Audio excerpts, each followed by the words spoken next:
tonight we got Professor Gibson here from Tougaloo College, man. Y'all give him a round of applause. Airport, when was that? Last week, man. He said, I'm gonna be down there at Jackson State and speak to your team. I said, for real? But he's gonna drop some dimes on us tonight. So y'all give him his undivided attention. Let's get be locked in. Not too bad.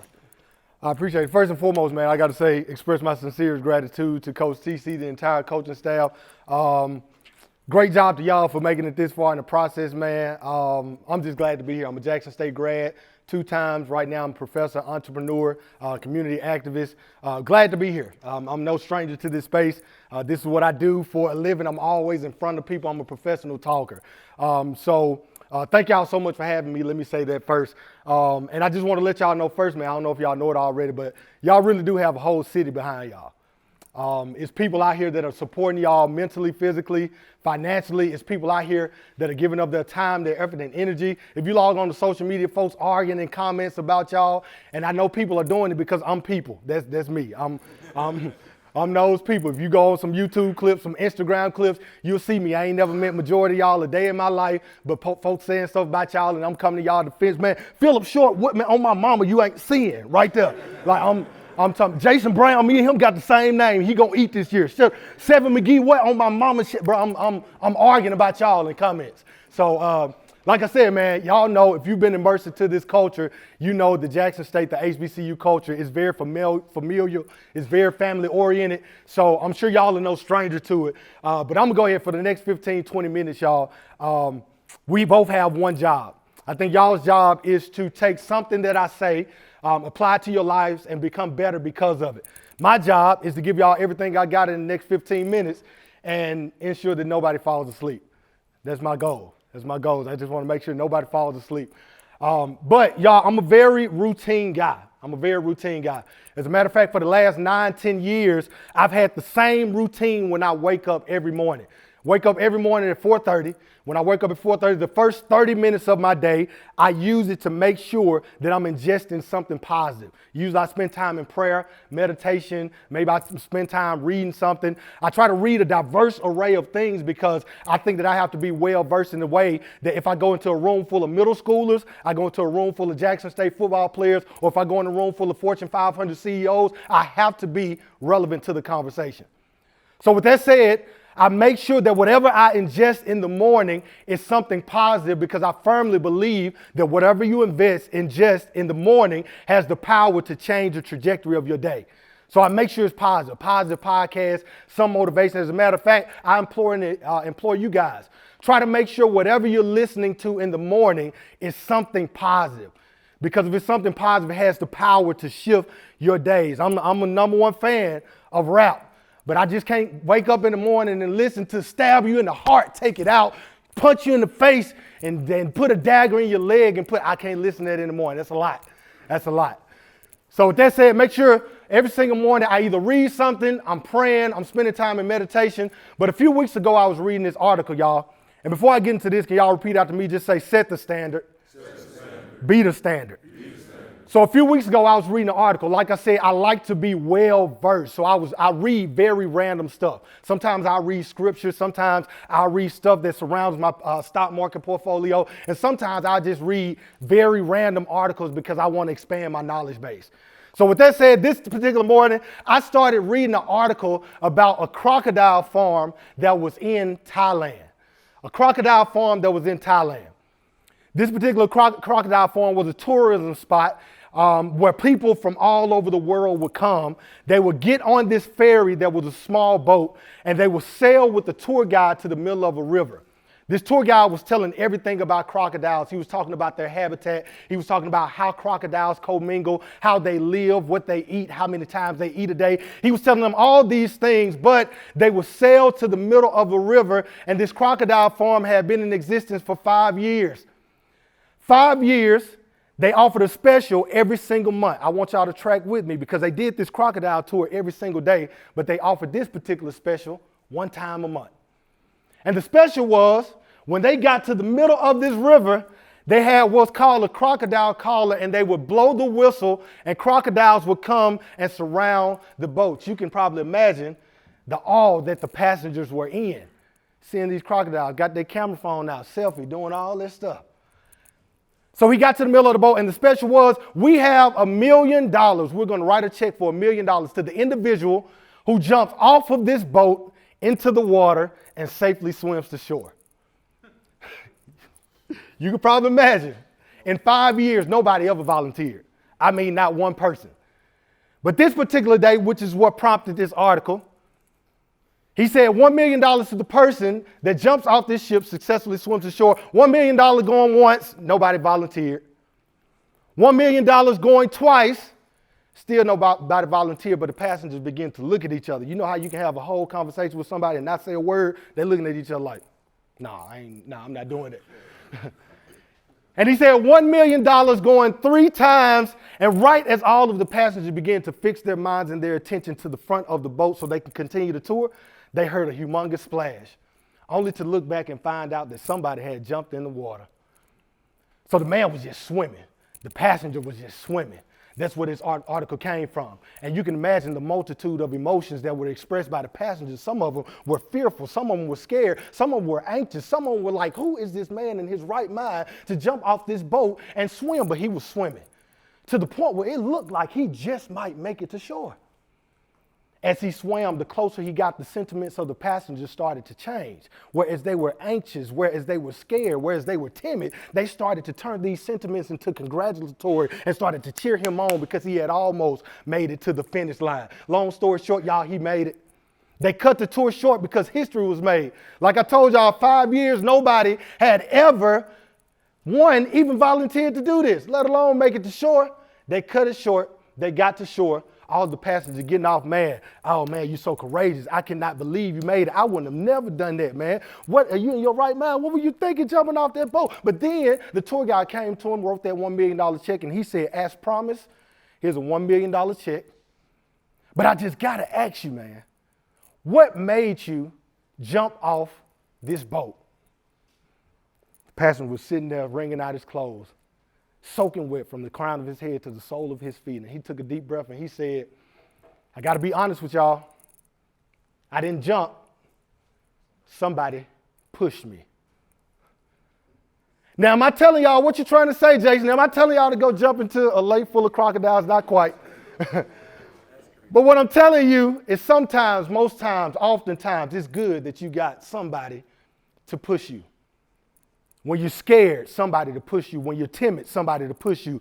When you're living beneath your potential, somebody to push you. When you set a standard not only for yourself, but the team has set a collective standard. It's good when somebody notices you, this coaching staff, your teammates, when they notice you operating below your potential, not meeting that standard. It's good to have somebody to push you. Somebody say, set the standard. Be the standard. Let me tell y'all something. I told y'all earlier, I have a standard. My life standard is pretty simple, y'all. My life standard is to be financially free, mentally at peace, and professionally elite.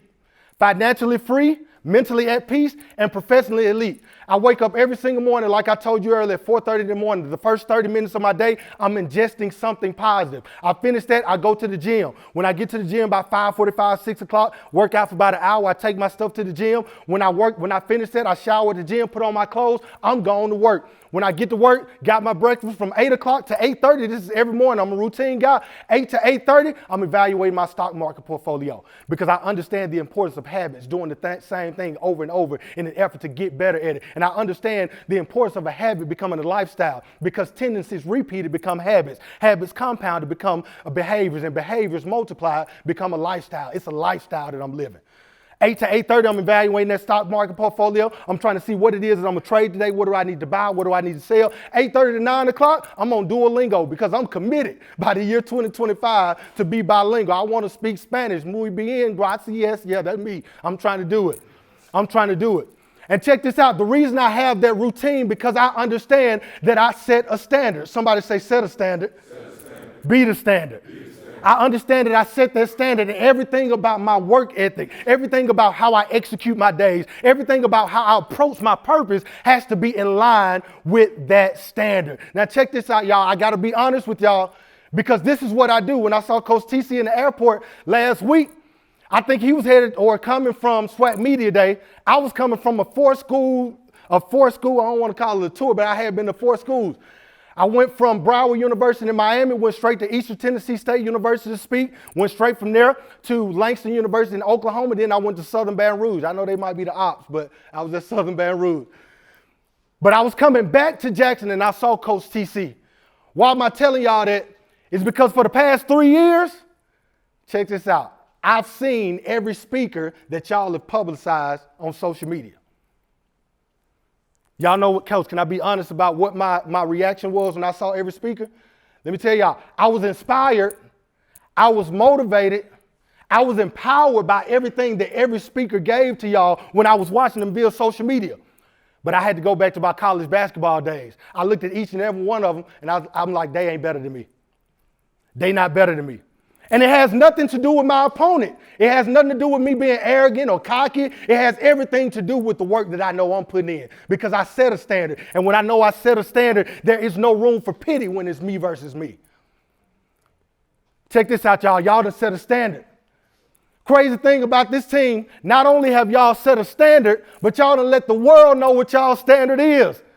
That standard has been plastered all over social media for everybody to see, and that standard is we start in Atlanta, we start in Atlanta, Here's the crazy part about it, y'all. I went and did some research.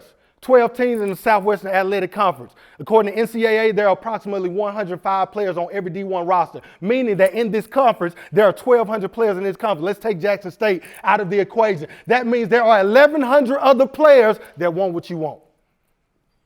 Not only are there 1,100 other players that want what you want, there are 11 other players that know your expectations for getting what you want. Because like I said, you set a standard, and not only have you set it, you become the standard. And you plastered it all over social media for everybody to see. You said that we start in Atlanta and we finish in Atlanta. If we start in Atlanta and we finish in Atlanta, that draws the implication that we finna win another championship. So in other words, what you're saying to the other teams is, I don't care what you do. I don't care how you prepare. I don't care what kind of schemes you try to throw at us. You are not going to stop us from starting in Atlanta and finishing in Atlanta. Not only are there 1,100 other players that want what you want, not only are there 1,100 other players that know that you want what you want, and they have to sit through the agony of seeing you boast about what you want, but 1,100 other players have had to sit through the agony of 2 years of you taking what they want. You can't tell me nothing about this season is going to be easy. Because every time you line up on that turf, every time you line up on that field, every single person, every single team, every single individual, all 1,100 of them other players, they're going to give you their best shot. They coming to punch you in the mouth first. Not only because they want what you want, not only because they know that you want what you want, but because you have taken the opportunity for them to bask in that reward for the past 2 years. I would be lying to y'all if I sat here and told you that anything about this season was going to be hard. And even though they know that you want what you want, it's your obligation, better yet your responsibility to not let them have it. You got to go take it. So I'll be lying to y'all if I said it was about it if you have what it takes. Y'all, at this point, it's not even about if you have what it takes. Because at the end of the day, if I line Jackson State University up to any other FCS opponent, y'all are just as talented, just as gifted, just as fast, just as strong, just as brilliant, just as intelligent, just as disciplined.